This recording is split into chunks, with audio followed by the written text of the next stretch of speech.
विधानसभा चुनाव को लेकर जैसे जैसे तारीख नजदीक आ रही है, वैसे वैसे सामाजिक गठबंधन को लेकर भी चर्चाओं का बाजार गर्म है। ऐसे में मुस्लिम समुदाय और कांग्रेस, एक समीकरण पिछले काफी दिनों से चर्चा में है कि मुस्लिम समुदाय अगर है तो वो केवल कांग्रेस को ही वोट देगा। लेकिन क्या सचमुच ऐसा है? आज हमारे साथ यहाँ बात करने के लिए एमआईएम के प्रदेश महासचिव नाजिम सर यहाँ उपस्थित है। आइए हम उनका स्वागत करते हैं, उनसे बात करते हैं। नाजिम जी, आपका बहुत बहुत स्वागत है। नाजिम जी, विधानसभा चुनाव नजदीक आने जा रहे हैं और पिछले कुछ समय से ये मांग सामने आ रही है कि मुस्लिम क्षेत्र के व्यक्ति को उम्मीदवारी दी जाए। क्यों? देखिए, हम तो ये बोल रहे हैं कि पहली बात तो मैं जिस पार्टी से बिलोंग करता हूँ वो एमआईएम है, मजलिस इत्तेहादुल मुस्लिमीन है। हमारी जो ख्वाहिश है और हम लोग जो काम कर रहे हैं, हम चाहते हैं कि मुस्लिम क़यादत जो है, मुस्लिम नेतृत्व जो है वो आगे आए। तो सबसे पहले तो हम ये चाहेंगे कि भाई अब की बार मुस्लिम आमदार, अगर वो कांग्रेस से नहीं होता है तो वो एमआईएम से होगा। और आज की ज़रूरत जो है मुस्लिम आमदार की बहुत ज़्यादा ज़रूरत है, क्योंकि आप देखेंगे कि हमारे यहाँ 1,20,000 से ज़्यादा वोट मुसलमानों के हैं, वन साइडेड रहते हैं। और हमेशा ही कांग्रेस को मुसलमानों ने वोट देने का काम किया है। मुसलमानों के वोट तो लिए जाते हैं, लेकिन वोट लेने के बाद में मुसलमानों को भूल दिया जाता है। अब आज के जो हालात है और आज की जो सिचुएशन है शहर के अंदर, पूरे ही हमारे मुस्लिम कम्युनिटी से आवाज़ उठ रही है अब की बार मुस्लिम आमदार। तो उसकी तैयारी के लिए हमने कल एक कार्यक्रम भी लगाया था, जिसमें हमारे पार्टी का कार्यक्रम था, जिसके अंदर बहुत सारे लोगों ने प्रवेश भी लिया और जो हमारा नारा है उसको बुलंद किया है, अब की बार मुस्लिम आमदार। नहीं, अभी जैसा आपने कहा कि कांग्रेस से उम्मीदवारी मांगी है, मेरा कहना यह है कि आप जब एमआईएम के पार्टी के गठबंधन पार्टी के साथ जुड़े हैं तो फिर ऐसी क्या वजह है कि हम सबसे पहले उम्मीदवारी जो मांगते हैं वो कांग्रेस को मांगते हैं? नहीं, हमें कांग्रेस से क्या लेना देना। कांग्रेस अपना कैंडिडेट डाले ना डाले, हमको तो हमारा कैंडिडेट डालना है।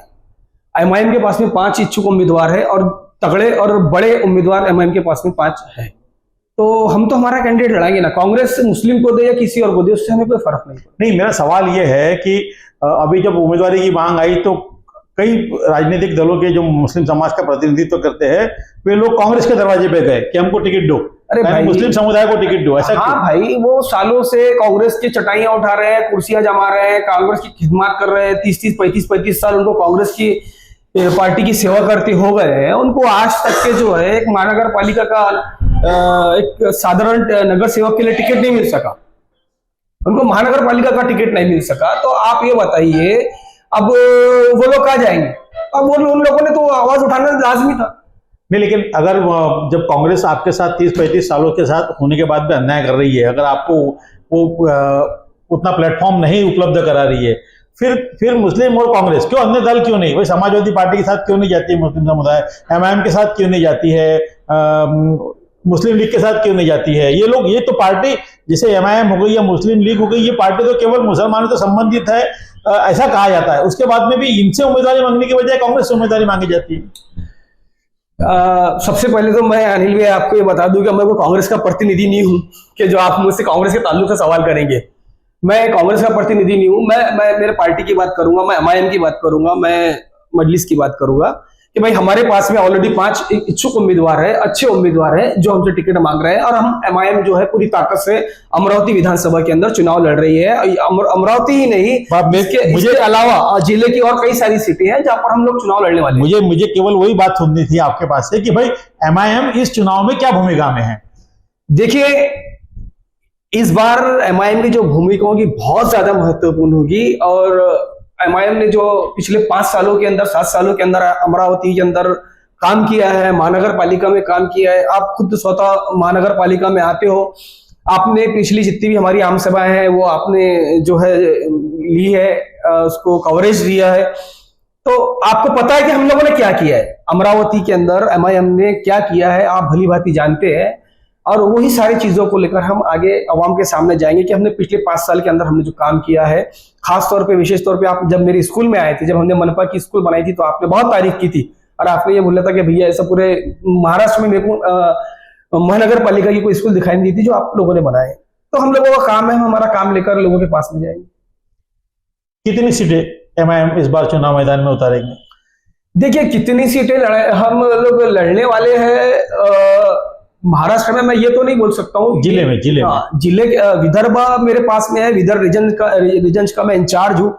तो विदर्भ में हम कितनी लड़ने वाले हैं, अमरावती जिले में हम कितनी लड़ने वाले हैं, मैं आपको बता सकता हूँ। देखिए हमारे पास में जो है दरियापुर के अंदर 2 अच्छे इच्छुक उम्मीदवार है, हमारे पास में तिवसा से 4 उम्मीदवार है, हमारे पास में अचलपुर से 3 उम्मीदवार है, जिसमें मैं खुद भी पार्टी की तरफ से और मेरे कार्यकर्ताओं की तरफ से मुझ पर दबाव डाला जा रहा है कि मैं अचलपुर से चुनाव लड़ूं दोबारा से। मैंने पिछले मरतबा भी वहां ट्राई किया था, लेकिन लोगों का बोलना है कि भैया इस बार आप दोबारा आई है वहां पर, अचलपुर आई है, लेकिन अभी मैंने मेरा तय नहीं किया हूं। लेकिन हमारे पास में वहां पे अच्छे सक्षम उम्मीदवार अचलपुर में भी है।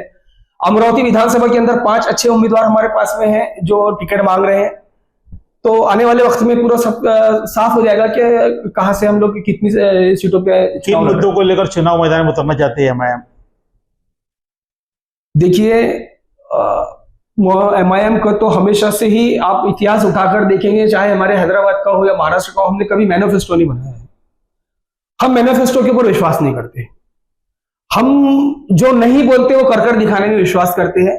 जो अवाम के सामने अवाम के जो मुद्दे हैं उनके ऊपर हम काम करना पसंद करते हैं। जो आने वाले वक्त में जो नए इश्यूज आएंगे उसके ऊपर हम काम करना पसंद करते हैं। झूठे बातें हैं, झूठी चीजें करके कोई मतलब नहीं है। हमारी एबिलिटी, हमारी काबिलियत का है। क्या वजह है कि एमआईएम या जैसी जो पार्टी है ये केवल सिर्फ जब आप अच्छा काम कर रहे हैं तो केवल ये सीमित क्यों हो जाता है कि भाई एमआईएम है तो मुस्लिम ही उम्मीदवार या मुस्लिम ही वोट देंगे, क्यों बाकी पार्टीज या बाकी समाज या बाकी लोग आपके साथ जुड़े, ऐसा प्रयास क्यों नहीं होता? जी बिल्कुल होता है, ऐसा कुछ भी नहीं है। देखिए जैसे मैंने बोला मेरे पास विदर्भ रीजन है, तो विदर्भ के अंदर अभी पूसद से जो है कृष्णा जाधव ने हमारे पास में उम्मीदवारी मांगी है। हमारे पास में दरियापुर SC आरक्षित है, वहां से हमारे पास में 3 कैंडिडेट है। मुर्तुजापुर के अंदर हमारे पास में बहुत ताकतवर कैंडिडेट है। कल सुरवाड़े जी कल मेरे कार्यक्रम में भी आए थे, वो भी बहुत ताकत से लड़ रहे हैं। ऐसा नहीं है कि हमारे पास में जो है मराठा या फिर दलित और माड़ी समाज के उम्मीदवार नहीं है, हमारे पास में सभी तरह के उम्मीदवार। मैं उम्मीदवार नहीं, मैं मतदाताओं की बात कर रहा हूँ कि ये मतदाता एमआईएम की तरफ कन्वर्ट हो, इसके लिए क्या प्रयास है? अभी हाल ही में जो लोकसभा चुनाव हुआ महाराष्ट्र का, उसमें आप इम्तियाज जलील साहब को देखेंगे तो इम्तियाज जलील साहब को सभी समाज के लोगों ने वोट किया। ये लोगों की फैलाई हुई एक सोच है कि भाई मुस्लिम समाज की पार्टी है, मुस्लिम पार्टी है, इनको मराठा या पटेल या फिर दूसरे दिगर समाज के लोग वोट देते, फालतू बातें है। ऐसा कुछ नहीं है। हमने औरंगाबाद में सिद्ध किया है, इम्तियाज जलील साहब को सभी समाज के लोगों ने वोट दिया है। असदुद्दीन ओवैसी साहब को हैदराबाद के अंदर सभी समाजों के वोट मिलते हैं। आप उनके फोटोज देखिए, जिस तरीके से वो जीत कर आए हैं, जीतने के बाद में उनको जो जश्न मनाए, सभी समाज के लोगों ने वहां पर आके दारुस्सलाम में उनका इस्तकबाल किया है। इवन इम्तियाज जलील साहब चुनाव हार गए, लेकिन हमारे हिंदू भाई इम्तियाज जलील साहब के घर पर गए, उनसे बातचीत की और उनको दिलासा दिया कि साहब हम लोग आपके साथ में, आप विश्वास रखिए, आप आगे बढ़िए, आप विधानसभा में आइए, हम आपको विधानसभा में भी साथ देंगे। ऐसा नहीं, सभी समाज। कौन सी पार्टी के साथ गठबंधन करना पसंद करेंगी विधानसभा चुनाव में? देखिए अनिल भैया, अभी हमारे जो प्रदेश अध्यक्ष है सैयद इम्तियाज जलील साहब, उन्होंने महाविकास अघाड़ी को ऑफर दिया था कि भाई जब भी महाविकास अघाड़ी की खासतौर पे कांग्रेस की सीटें गिरती हैं तो एमआईएम पे बी टीम होने का आरोप लगाया जाता है कि भाई एमआईएम जो है बी टीम है। तो इस बार हम लोगों ने महाविकास अघाड़ी को ऑफर दिया है कि भाई अगर आपको ये लगता है कि भाई एमआईएम की वजह से जो है आपकी सीटें गिर रही है, तो आप आपके साथ में आपकी महाविकास अघाड़ी में हमें शामिल कर लीजिए बिना शर्त के। और हमने ऐसा कोई शर्त नहीं रखी कि हमारे को इतनी ही सीटें चाहिए और इतनी जगह से चाहिए, इतने उम्मीदवार चाहिए, हमने कोई सीटें नहीं रखी। हमने बोले आप बोलिए, हम फाइनल कर देंगे। लेकिन मुझे नहीं लगता कि महाविकास अघाड़ी हमारे को अपने साथ में लेने को तैयार है, और अगर वो हमें साथ में नहीं लेती है तो हमने भी साफ साफ तौर पे कहा है कि अगर इसका खामियाजा अगर कांग्रेस या महाविकास अघाड़ी भुगतती है, उनकी सीटें गिरती है, तो फिर हम पर आरोप न लगाए कि आप बी टीम हो। तो यानी केवल हार का ठिकरा फोड़ने के लिए कोई चाहिए, इसलिए एमआईएम का सहारा लिया जाता है। सही, बिल्कुल। तो अभी आने वाले समय के अंदर अमरावती या जिले के 8 विधानसभा क्षेत्र में से अमरावती का उम्मीदवार कौन होगा? देखिए जैसा कि मैंने आपको बताया कि हमारे पास 5 इच्छुक उम्मीदवार है, और हमारी जो पार्टी की पॉलिसीज होती है, हमारे वहाँ के हैदराबाद के और औरंगाबाद की हमारी टीम आती है, वो सर्वे करती है, और सर्वे के अंदर जो भी हमारे इच्छुक उम्मीदवार है, जो भी दमदार होगा, दमदार प्रत्याशी होगा और अवाम जिसका नाम तय करेगी देगी, उसी को हम लोग हमारा उम्मीदवार बनाए। अभी हाल ही में कुछ समय पहले एक मीटिंग हुई थी मुस्लिम समाज की, और उसमें सभी राजनीतिक दलों के कुछ पदाधिकारी नेता लोग उपस्थित थे और वहाँ ये विषय ऐसा निकला था कि भाई इस बार मुस्लिम उम्मीदवार खड़ा किया जाए और एक मत से एक उम्मीदवार को खड़ा किया जाए जिससे हम सब लोग उसको वोट दें। लेकिन चर्चा के बाद फिर वो, क्योंकि सब लोग अपने अपने हिसाब से दुकानदारी चलाते हैं, तो उन्होंने वो विषय को छोड़ दिया। फैक्ट ये हुआ कि डॉक्टर अबरार का नाम सामने आया है, तो ऐसे कई अच्छे नाम भी सामने आए, जैसे अलीम पटेल का नाम सामने आया जो पिछले चुनाव मैदान में उतरे थे। तो ऐसे कुछ नाम सामने आए हैं जो पढ़े लिखे सुशिक्षित लोग हैं। क्या ऐसा संभव है कि ऐसे कोई पढ़े लिखे सुशिक्षित लोगों को लेकर हम लोग उम्मीदवारी की बात करें? देखिए, जैसा आप डॉक्टर अबरार साहब का बोल रहे हैं कि डॉक्टर अबरार साहब ने हमारी पार्टी से भी उम्मीदवारी के लिए फॉर्म भरा है, वो एमआईएम से भी उम्मीदवारी मांग रहे हैं, और उनके अलावा मैंने जैसा बताया आपको दीगर और लोग हैं। और हम जो भी कैंडिडेट देंगे और जो भी प्रत्याशी मजलिस इत्तेहादुल मुस्लिमीन का एमआईएम का होगा वो बहुत दमदार होगा हर लेवल के अंदर। हम इस बार साम दंड भेदभाव सब सब सब चीजों को आजमाते, जैसे महानगर पालिका चुनाव में किए बोल सकते हैं। क्या वजह है नाजिम भाई, आप जब कह रहे हैं कि हमने महानगर पालिका में बहुत अच्छा काम किया है, तो क्या वजह है कि पिछले 3-4 महीने से, या ये कहे कि 3-4 सालों से एमआईएम एकदम शांत बैठी है? नहीं, एमआईएम शांत नहीं बैठी। देखिए, हर संगठन की अपनी पॉलिसी होती है, हमारी एक पॉलिसी है काम करने की। बेमतलब की जो राजनीति है, बेमतलब के उटपटांग काम हम लोग नहीं करते। जहां जहां जरूरत पड़ी है एमआईएम ने अपने निवेदन भी दिए हैं, आंदोलन भी किया है। आप पिछले 3 सालों के अंदर देखेंगे तो सबसे बेहतरीन और सबसे अच्छा आंदोलन शहर के अंदर जो है वो एमआईएम ने किया है। और जहां भी जो भी विषय आया है हम लोगों ने अपने निवेदन दिए है और सरकार से अपनी जो बातें हैं मनवाने की बनवाई है। और लोगों के छोटे छोटे मसले हो, अभी आप देखेंगे कि अभी एक आंदोलन मैंने किया था एमएससीबी के डफरिन के ऑफिस के ऊपर, वह 353 मुझ पर दाखिल हो गई और आप बोल रहे हैं कि हम कुछ नहीं, शक्ति प्रदर्शन जो चाहिए, जो ताकत, जैसे आप देख लीजिए चुनाव मैदान, चुनाव जैसे आते हैं तो कई ऐसे इच्छुक होते हैं जो एक पार्टी से दूसरे पार्टी, दूसरे पार्टी से तीसरे पार्टी में दौड़ लगाते हैं या भागदौड़ करते हैं। लेकिन एमआईएम में ऐसा कुछ माहौल दिखाई नहीं दे रहा कि भाई कोई आ रहा है, किसी का स्वागत हो रहा है या कुछ हो रहा है। देखिए, कल की बात है, कल हम लोगों ने जो है बलगांव रोड के ऊपर अल फजर फंक्शन हॉल है, वहां पर हमने एक कार्यक्रम रखा था पार्टी प्रवेश का और कार्यकर्ता सम्मेलन, जिसके अंदर 1000 से 12 कार्यकर्ताओं ने जो है उसके अंदर हमारे पार्टी में प्रवेश लिया है, जिसमें से 8 से 10 उलमा इकराम है, 8 से 10 डॉक्टर्स हैं और 4 से 6 वकील है और कुछ एमआरस है, कुछ इंजीनियर्स है। ऐसे सभी तबकों में काम करने वाले सभी लोगों की एक 42 लोगों की जंबो कार्यकारिणी कल हम लोगों ने सलाउद्दीन भाई के नेतृत्व के अंदर घोषित की है। उसी तरीके से हमने कल 36 नौजवान बच्चों की जो है यूथ की बॉडी घोषित की है। उसी तरीके से हमने एक मजलिस की जो है आइटो यूनियन करके है, मजलिस आइटो यूनियन करके घोषित की है, जिसके अंदर 52 से 53 जो है आइटो वाले की हमने एक टीम बनाई है। उसके बाद में जो है हमने एक आरोग्य सेवक की टीम बनाई है, जिसके अंदर हमारे 21 लड़के हैं जो आरोग्य के लिए काम कर रहे हैं। लेकिन जहां जुड़ रहे हैं वहां जो आपके साथ नगर सेवक थे वो भाग रहे हैं।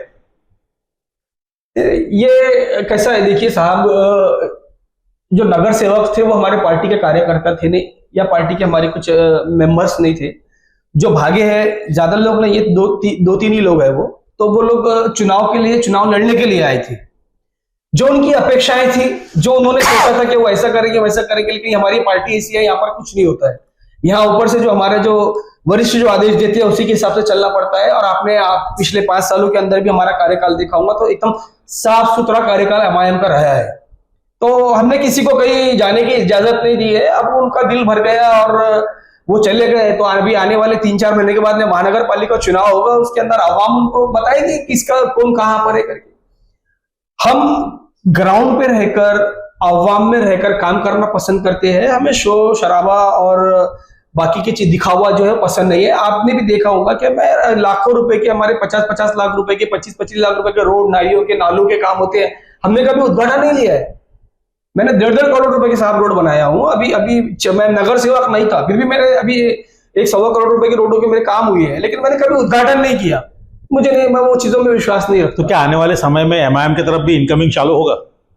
चालू है, बिल्कुल चालू है। कुछ अच्छे बड़े और मशहूर और मारूफ शख्सियत और बड़े लोग एमआईएम में आ रहे हैं लेकिन हमने सार्वजनिक तौर पर इसकी घोषणा नहीं की है।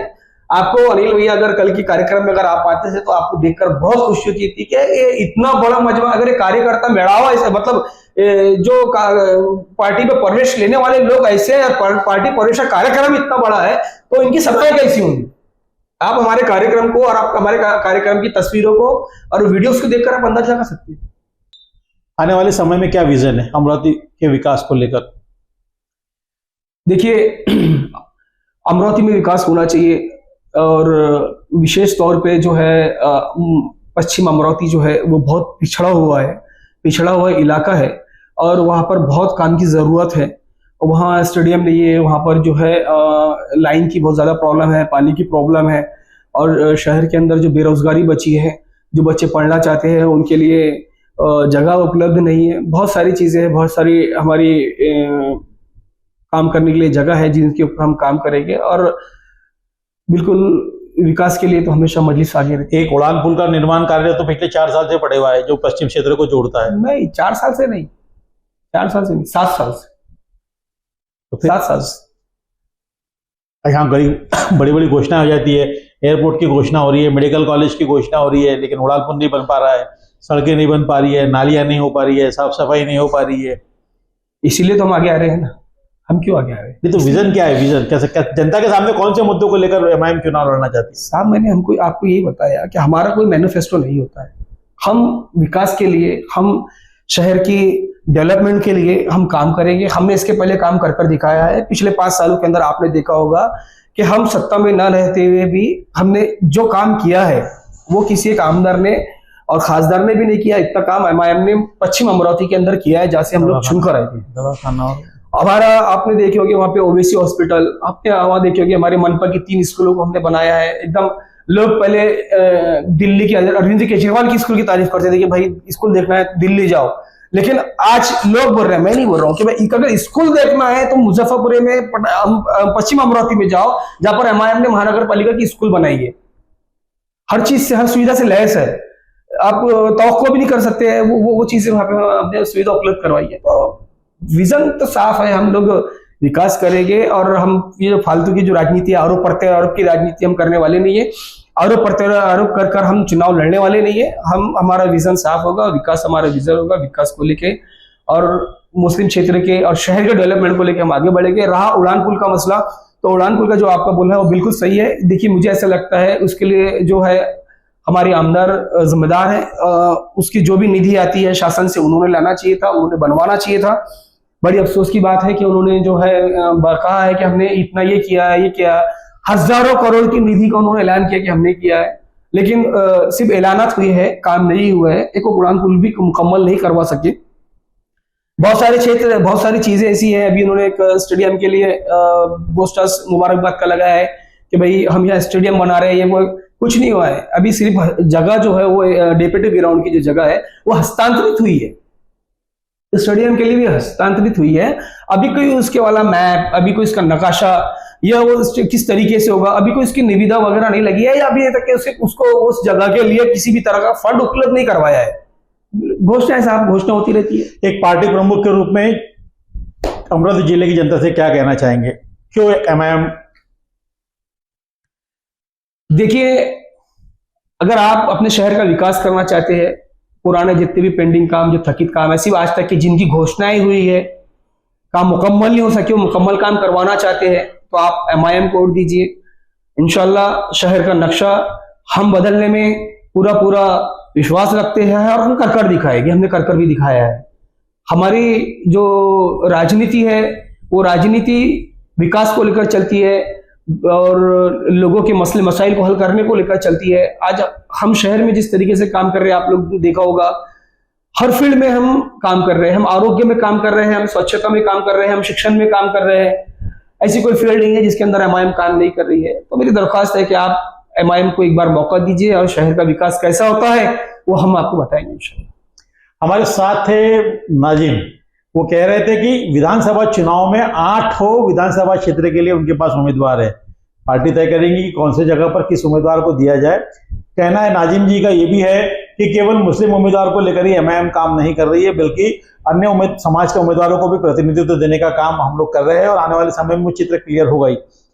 मुस्लिम समाज केवल मुस्लिम समाज या मुस्लिम समाज के विकास को लेकर नहीं, तो बल्कि पूरे शहर के डेवलपमेंट को लेकर या पूरे जिले के डेवलपमेंट को लेकर क्या प्रक्रिया हो सकती है, उस संदर्भ में तैयारी करने की बात वो कह रहे हैं।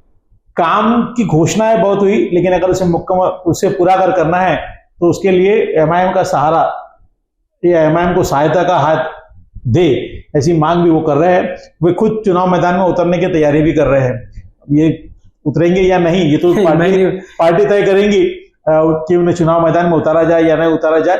लेकिन 8 विधानसभा क्षेत्र में अगर एमआईएम चुनाव में मैदान में उतरती है तो उसका खामियाजा कहीं ना कहीं किसी एक पार्टी को भुगतना पड़ेगा। और उस वक्त फिर क्या उन पर बी टीम का आरोप लगेगा, या जो बी टीम कहने वाले हैं उन्हें अपने साथ शामिल करेंगे, ऐसे कई सवाल है जिसका जवाब आने वाले समय विधानसभा चुनाव के बाद हम सब हमारे सामने आएगा। नाजिम जी हमारे बीच आए, हमसे बातचीत की, बहुत बहुत शुक्रिया आपका।